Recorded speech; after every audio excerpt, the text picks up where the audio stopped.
Salut les resellers, j'espère que vous allez bien. Oui, je sais ce que vous allez me dire, je suis un peu en retard. On est déjà au moment où je tourne, le 17 janvier. J'ai même pas encore sorti une seule vidéo en 2024. Je m'en excuse. J'avais notamment beaucoup de taf au niveau achat-revente sur Vinted, etc. Donc ça m'a pris énormément de temps. C'est pour ça que j'ai pas pu faire de vidéo. En tout cas, je suis content de vous parler et du coup, bonne année à vous. Je vous souhaite plein de réussite dans vos business. Je vous souhaite aussi également la santé pour vous, pour votre famille. C'est le plus important. En tout cas, moi, en ce qui est de mes objectifs pour 2024, le but, ça va être de brasser un max d'argent le plus possible pour pouvoir faire des projets que j'ai en tête. D'ailleurs, n'hésitez pas à dire les objectifs que vous avez pour cette année 2024. Je suis sûr que vous allez tout déchirer. On va se faire une petite vidéo posée, on va parler, on va papoter. Notamment, vous m'avez demandé beaucoup de fois sous mes vidéos de savoir combien j'allais me faire exactement avec les ballots que je vous montrais. Et c'est ce qu'on va voir aujourd'hui. J'ai les chiffres exacts pour 3 des ballots que j'avais ouverts dans des vidéos YouTube. Donc, je vais vous présenter combien d'articles j'ai vendus jusqu'à présent, à quel prix, combien d'articles il me reste et combien j'ai fait de bénéfices sur ce ballot. En tout cas, j'espère que la vidéo vous plaira. Si vous êtes nouveau ou si vous kiffez le resell, n'hésitez pas à vous abonner, à activer la cloche. Les gars, let's go, c'est parti. Les gars, je sors mon petit PC et on va voir ensemble. Je vais retrouver le fichier, pas mon fichier de compta, mais mon fichier où je note à peu près toutes les ventes que je fais avec mes ballots pour pouvoir savoir s'ils sont rentables et si je peux les racheter de nouveau ou pas. Parce que récemment, j'ai notamment testé beaucoup de grossistes, notamment pour mon e-book avec les meilleurs grossistes en Europe. J'en ai testé beaucoup, énormément. Il y en a qui valaient pas trop le coup. D'ailleurs, si jamais ce e-book vous intéresse, vous avez le lien du site en première ligne de description. Alors, on ouvre le fichier. Le premier ballot sur lequel je vais vous parler, c'est un ballot de veste épaulière The North Face que j'avais acheté chez Jonathan Fripp. Je sais pas si vous vous souvenez de cette vidéo. Le handpick s'était pas très bien passé, les prix étaient vraiment hauts. D'ailleurs, sur le handpick, j'avais très difficilement remboursé les pièces. J'avais fait un petit peu de marge, mais pas énormément. Là, on va voir ce que ça donne pour la vente au kilo de pièces de North Face. Donc là, j'ai la page devant moi. Donc le lot m'avait coûté exactement 156 €. Donc j'avais pas payé de livraison parce que j'étais allé le chercher. Et il y avait dans le lot 80 articles vendables. Donc c'est-à-dire que j'ai enlevé les fakes et les trop mauvais états. Donc il y avait 80 articles vendables qui revenaient à 9,45 € pièce.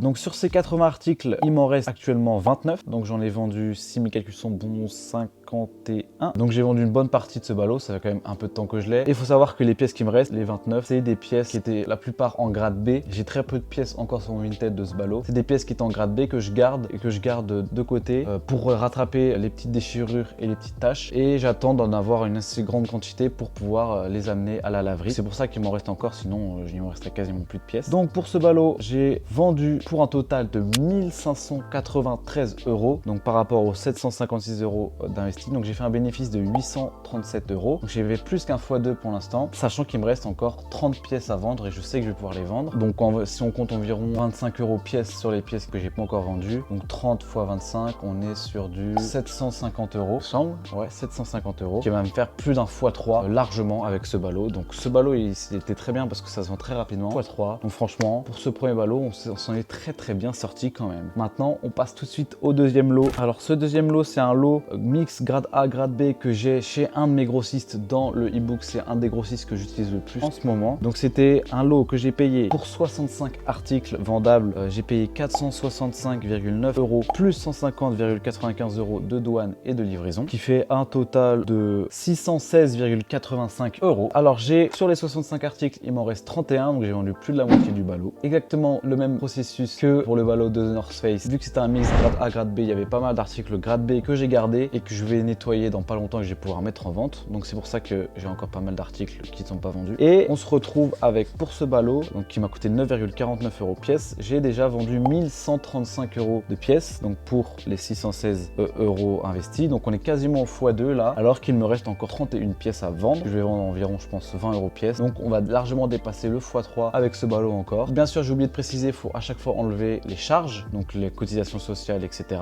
Mais je trouve quand même avec une belle marge sur ce genre de ballot. Les gars, avant toute chose, n'hésitez pas à dire dans les commentaires ce que vous pensez de la vidéo et à donner des idées de prochaines vidéos qui pourraient vous intéresser. Moi, ça m'aiderait beaucoup et ça vous permettrait d'avoir du contenu de qualité. On enchaîne pour le dernier ballot, un ballot que vous m'avez énormément demandé. C'est le ballot des vestes Workwear Carhartt. Vous savoir un peu où j'en étais parce que c'est des produits un peu plus délicats à vendre, c'est plus cher, etc. Alors, pour résumer, j'avais acheté ce ballot pareil chez le même grossiste que le lot juste avant. Il m'avait coûté livraison incluse et douane incluse 1700 250 €. J'avais reçu dedans 36 pièces, ce qui fait un total de 48,61 € par pièce. Alors, sur ces 36 pièces, j'en ai vendu actuellement 16, il m'en reste encore 20 à vendre. Comme je vous ai dit, vu que c'est des pièces un peu chères, je vais mettre un peu plus de temps à partir. Donc, j'ai vendu 16 articles pour un total de 2218,5 €. Donc, pour l'instant, on est à 468,5 € de bénéfices. En enlevant les cotisations sociales, etc., j'ai remboursé le ballot, on va dire. Et il me reste encore 20 articles à vendre, alors que même que j'ai déjà remboursé le ballot. Donc, je suis plutôt content. C'est pas les ballots où je vais faire le plus de marge en termes de multiplicateur. Je vais pas faire des x4, x5. Mais comme c'est des pièces qui valent cher, chaque pièce, il y a un énorme bénéfice dessus en termes de montant. Et ça, c'est plutôt cool. Sachant que j'avais mis les prix un peu chers au début. J'en ai quand même vendu pas mal à assez cher. Maintenant, j'ai bien baissé les prix pour un peu déstocker. Et je devrais rapidement taper le x2,5, j'espère, avec ce ballot. En tout cas, moi, j'étais très content de celui-là aussi. C'est pour ça que j'en ai beaucoup parlé dans mon e-book avec les meilleurs fournisseurs, que vous pouvez toujours retrouver dans la bio. Et bien écoutez les gars, voilà, c'est à peu près tout. C'était une vidéo, je pense, qui va être très courte. Je ne veux pas trop m'éparpiller à parler de 60 000 trucs. Mais voilà, vous m'avez beaucoup demandé de savoir combien je faisais réellement avec ces ballots. Maintenant, vous avez la réponse. Si jamais vous voulez une partie 2 où je présente d'autres ballots que j'ai achetés, dites-le moi dans les commentaires, il n'y a pas de souci. Et si jamais vous avez la moindre question, n'hésitez pas à m'envoyer un message. Je serai toujours là pour essayer de vous répondre un maximum. Ciao les gars, c'était Erwan.